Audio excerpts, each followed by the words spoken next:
નમસ્કાર, હું seller Damini from VN ઘોડાણી કન્યા વિદ્યાલય. વિદ્યાર્થી મિત્રો, સ્નેહસ્પર્શ યુટ્યુબ ચેનલમાં આપ સૌનું હાર્દિક સ્વાગત છે.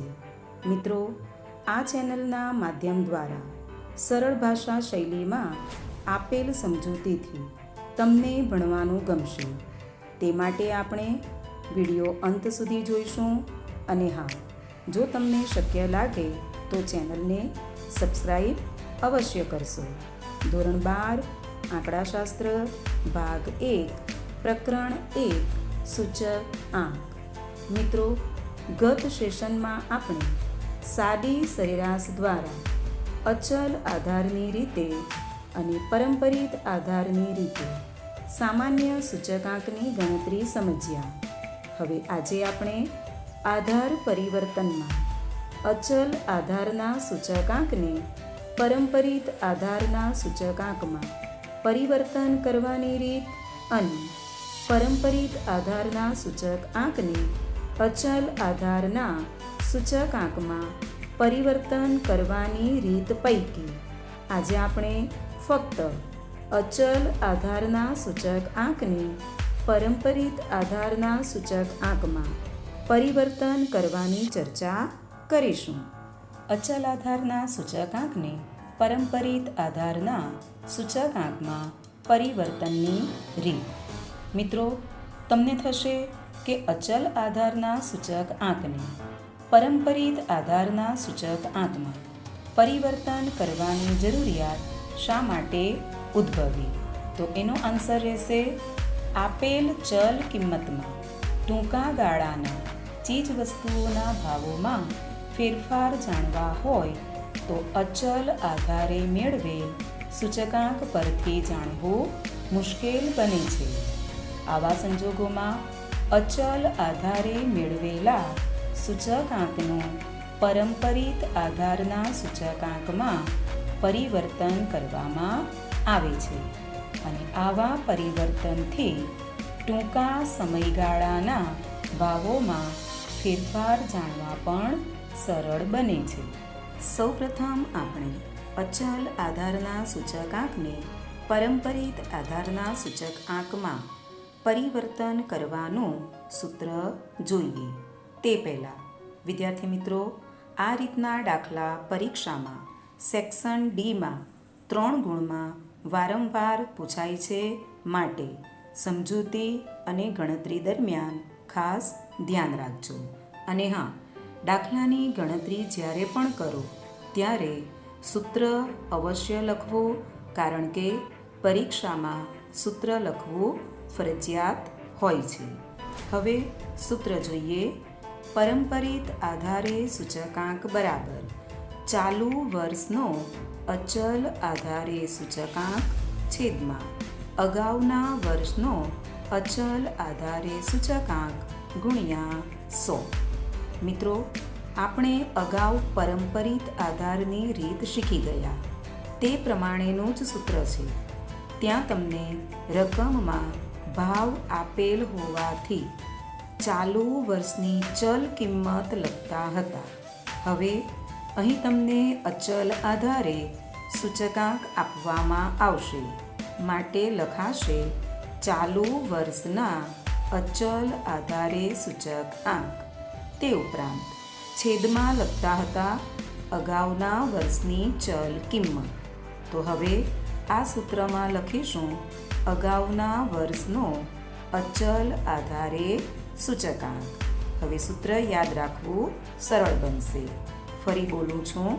પરંપરિત આધારે સૂચકાંક બરાબર ચાલુ વર્ષનો અચલ આધારે સૂચકાંક છેદમાં અગાઉના વર્ષનો અચલ આધારે સૂચકાંક ગુણ્યા 100. હવે આપણે દાખલા ગણવાની સૂચનાઓ જોઈએ. અહીં આપેલ જરૂરી સૂચનાઓ દાખલાની ગણતરી માટે ધ્યાન રાખીશું. પહેલી સૂચના છે, જ્યારે રકમમાં આધાર વર્ષ તરીકે કયું વર્ષ લેવાનું છે એમ ન આપેલ હોય ત્યારે પ્રથમ વર્ષનો પરંપરિત સૂચકાંક એટલે કે આન્સર 100 લેવાનો રહેશે. બીજી સૂચના, જ્યારે આધાર વર્ષ તમને રકમમાં આપવામાં આવે ત્યારે પ્રથમ વર્ષના અચલ આધારના સૂચકાંક તરીકે જે રકમ આપેલ હોય તેને જ પ્રથમ વર્ષના પરંપરિત સૂચક આંક એટલે કે આન્સર તરીકે ધ્યાનમાં લેવી. આ થઈ પ્રથમ વર્ષની ગણતરીની સમજૂતી. હવે ત્યાર પછીના વર્ષના સૂચકાંક ગણવા માટે દર વર્ષે અગાઉના વર્ષના અચલ આધારે સૂચક આંક લેવાના રહેશે. મિત્રો, આ સૂચનાઓની નોટબુકમાં વ્યવસ્થિત નોંધ કરી લેજો. હવે આપણે આ સૂચનાઓ અને સૂત્રને આધારે દાખલાની ગણતરી કરવાનો પ્રયત્ન કરીશું. ટેક્સ્ટબુકમાં પેજ નંબર 16 પર એક્ઝામ્પલ 8 રકમ છે અચલ આધારના સૂચકાંક પરથી પરંપરિત આધારે સૂચકાંક મેળવો. વિદ્યાર્થી મિત્રો, અહીં તમને રકમમાં અચલ આધારે સૂચકાંક આપી દેવામાં આવશે. તેના પરથી તમારે પરંપરિત આધારે સૂચકાંક ગણવાના રહેશે. રકમમાં વર્ષ જોઈએ 2009, 2010, 2011, 2012, 2013 અને 2014. અચલ આધારે સૂચક આંક અનુક્રમે આપેલ છે 120, 132, 96, 144, 138 અને 108. હવે આ રકમ પરથી સૌ પ્રથમ આપણે સૂત્ર લખીશું અને ત્યારબાદ ખાના દોરી ફરી આપણે વર્ષ અને અચલ આધારે સૂચક આંક રકમ તરીકે લખીશું. સૂત્ર છે પરંપરિત આધારે સૂચકાંક બરાબર ચાલુ વર્ષનો અચલ આધારે સૂચકાંક છેદમાં અગાઉના વર્ષનો અચલ આધારે સૂચકાંક ગુણ્યા 100. હવે આપણે સૌ પ્રથમ કોષ્ટકમાં વર્ષ અને સૂચકાંક લખીશું. વર્ષ 2009, 2010, 2011, 2012, 2013 અને 2014. અચલ આધારે સૂચકાંક આપેલ છે 120, 132, 96, 144, 138 અને 108. વિદ્યાર્થી મિત્રો, હવે આપણે અચલ આધારના સૂચક આંકને પરંપરિત આધારના સૂચક આંકમાં ફેરવવાની ગણતરી કરીશું. હવે ધ્યાન રાખજો કે આ રકમમાં આપણને આધાર વર્ષ આપેલ નથી. હવે આધાર વર્ષ આપેલ ન હોવાથી પ્રથમ વર્ષે પરંપરિત આધારે સૂચકાંક એટલે કે આન્સર 100 લખવાનો રહેશે.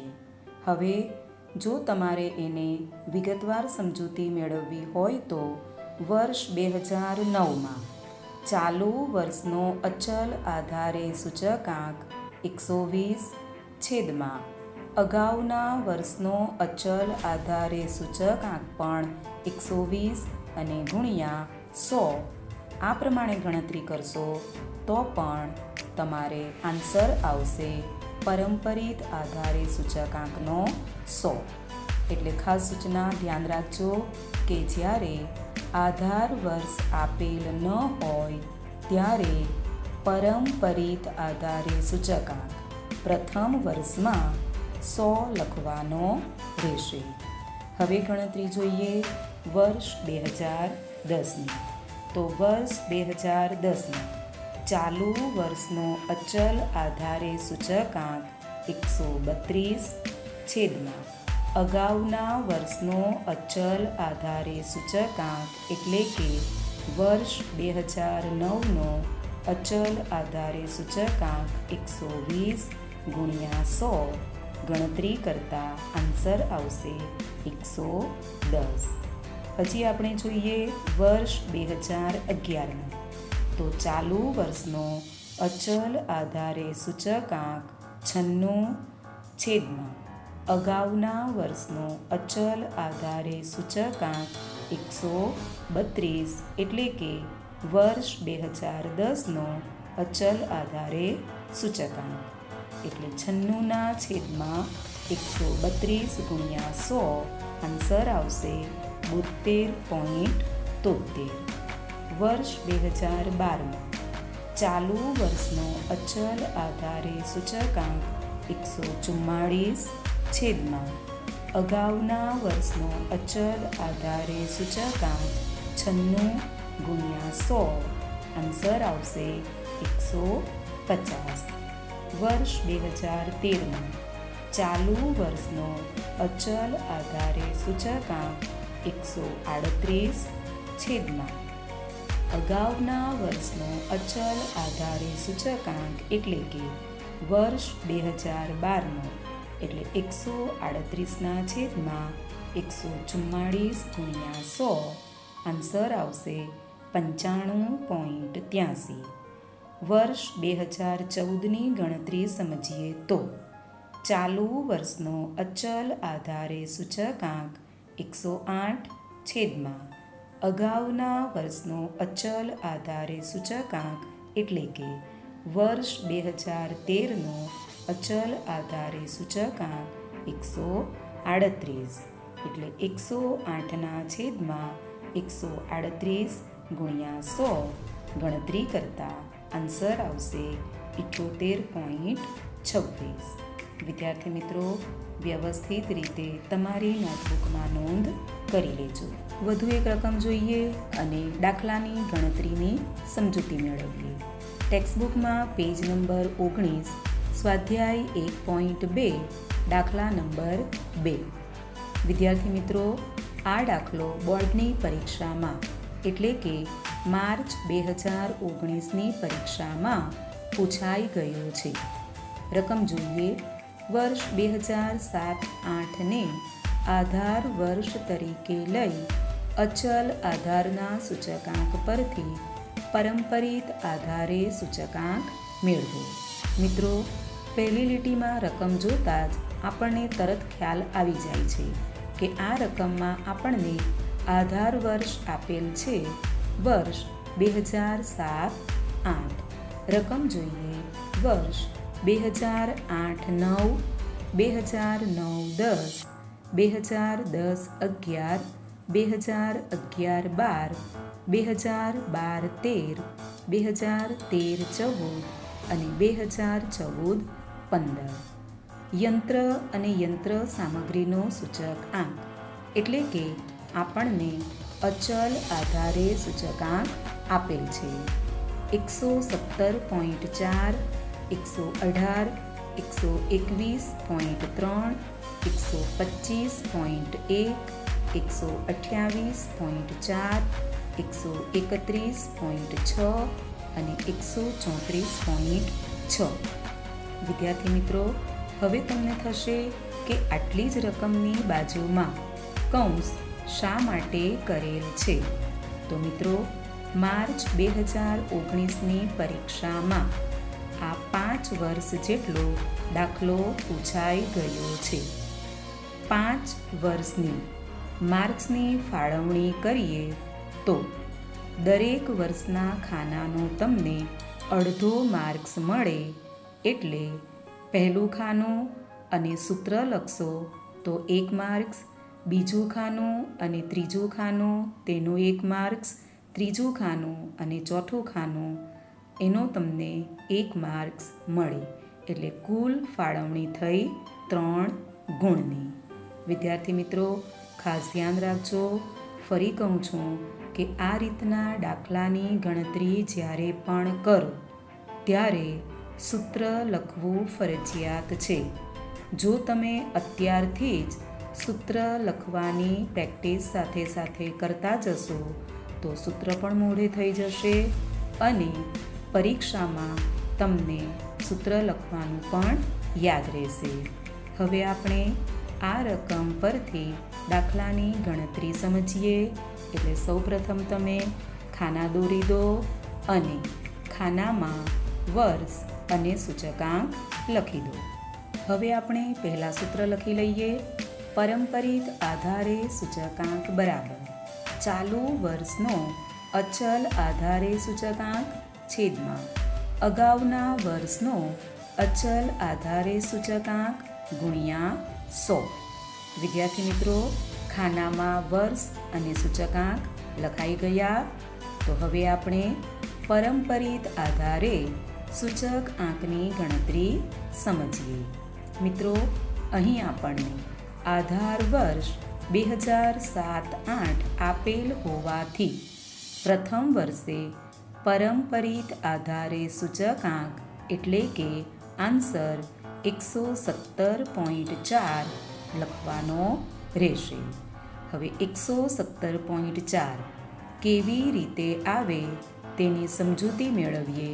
તો વર્ષ 2008-9માં ચાલુ વર્ષનો અચલ આધારે સૂચકાંક 117.4 છેદમાં અગાઉના વર્ષનો અચલ આધારે સૂચકાંક એટલે કે વર્ષ 2007-8 આપેલ છે, માટે છેદમાં તમારે 100 લખવા પડે.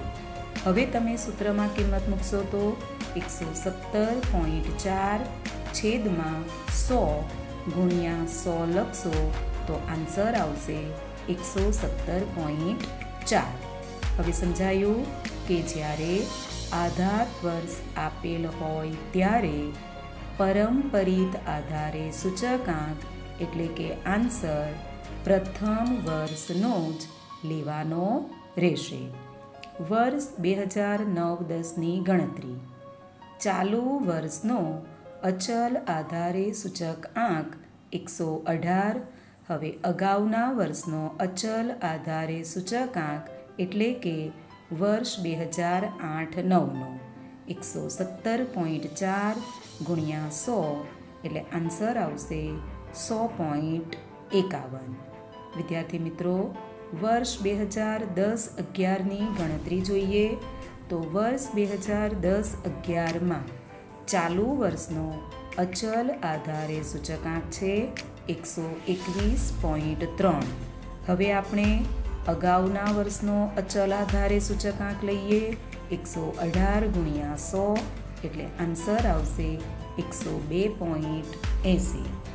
વર્ષ 2011-12માં ચાલુ વર્ષનો અચલ આધારે સૂચકાંક 125.1.